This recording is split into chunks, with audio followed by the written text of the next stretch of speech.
بسم اللہ الرحمن الرحیم۔ دلائل النبوہ میں امام اصفہانی رحمۃ اللہ علیہ فرماتے ہیں، جس رات رسول اللہ صلی اللہ تعالیٰ علیہ وسلم کی ولادت باسعادت ہوئی، اسی رات کسرا شاہ ایران کے محل میں زلزلہ آیا اور محل پر بنے ہوئے 14 کنگرے گنبد ٹوٹ کر گر پڑے۔ بنی ساسان کے نوشیروان نے کثیر مال و دولت لگا کر یہ محل تعمیر کرایا۔ اس کی تعمیر پر 23 سال کا عرصہ لگ گیا۔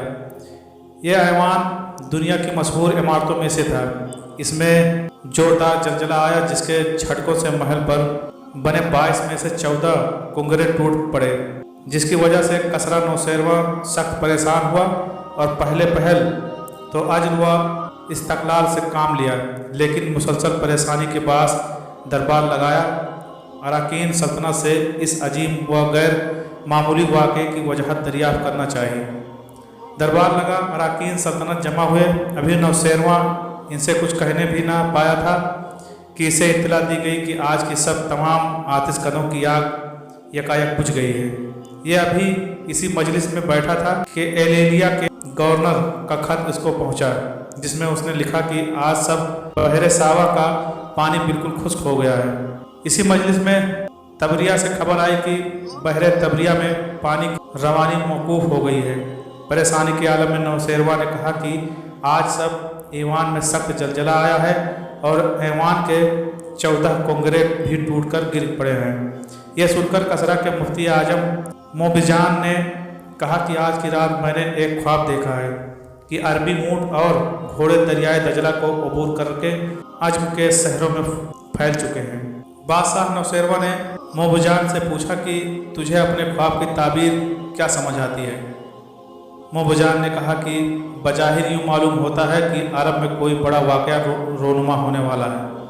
ساتھ ہی یہ کہا کہ آپ ہیرا کے کسی عالم سے اس کے بارے میں دریافت کر لیں۔ چنانچہ نوشیروان کے حکم پر نعمان بن المنجر نے عبدالمسیح غسانی کو بھیجا۔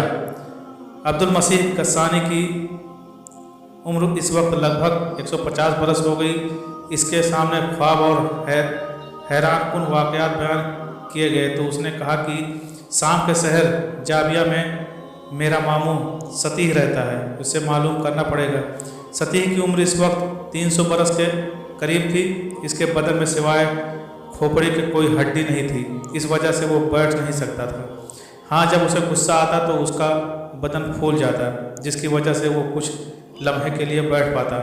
اس کا چہرہ سینے میں تھا، گردن بالکل نہ تھی۔ جب اس سے کچھ پوچھنا ہوتا تو اسے زور زور سے ہلاتے، جس کی وجہ سے اس کا سانس پھول جاتا اور وہ جواب دینے کے قابل ہوتا۔ عبدالمسیح چند لوگوں کے ہمراہ اپنے ماموں ستیح کے پاس پہنچا اور بلند آواز میں کہا، یمن کا سردار سنتا ہے یہ بحرہ ہو گیا ہے۔ ستیح نے جواب دیا کہ اے عبدالمسیح، تم میرے پاس ایسے وقت میں آئے ہو جب میں قبر کے قریب ہو چکا ہوں۔ شاہ فارس نے تمہیں میرے پاس بھیجا ہے کہ تم مجھ سے یہ معلوم کر سکو کہ آتش قدح کیوں بجھ گئے اور 14 کنگرے کیوں گر پڑے۔ موبجان کے خواب کی تعبیر کیا ہے؟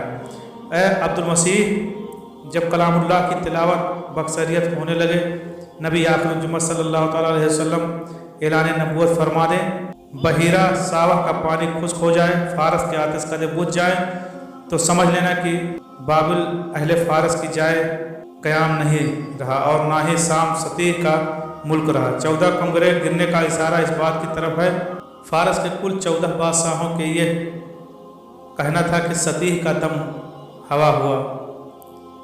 عبدالمسیح وہاں سے فوراً واپس ایران آیا۔ کسرا نوشیروان کو سارا ماجرا سنایا۔ اس نے تعجب سے کہا، 14 بادشاہوں کے لیے تو لمبا زمانہ درکار ہے، لیکن اسے یہ خبر نہ تھی کہ خدائی وعدہ بہت جلد پورا ہونے جا رہا ہے۔ 4 سال کی مختصر مدت میں 10 بادشاہ، جن میں سے بعض قتل ہو گئے اور بعض معزول کر دیے گئے، ختم ہو گئے۔ باقی 4 بھی حضرت عثمان غنی رضی اللہ تعالیٰ عنہ کے ابتدائی زمانے خلافت تک ختم ہو گئے۔ آخری بادشاہ جد پہلے لوگوں کے گھروں میں چھپا رہا اور آخرکار قتل ہوا۔ یوں 3164 سالہ سلطنت کا خاتمہ ہوا۔ آپ صلی اللہ علیہ وسلم کی نبوت کے اسبات پر آپ کی ولادت باسعادت سے بھی قبل دوسری دلیل ایران کے آتش کدوں کی آگ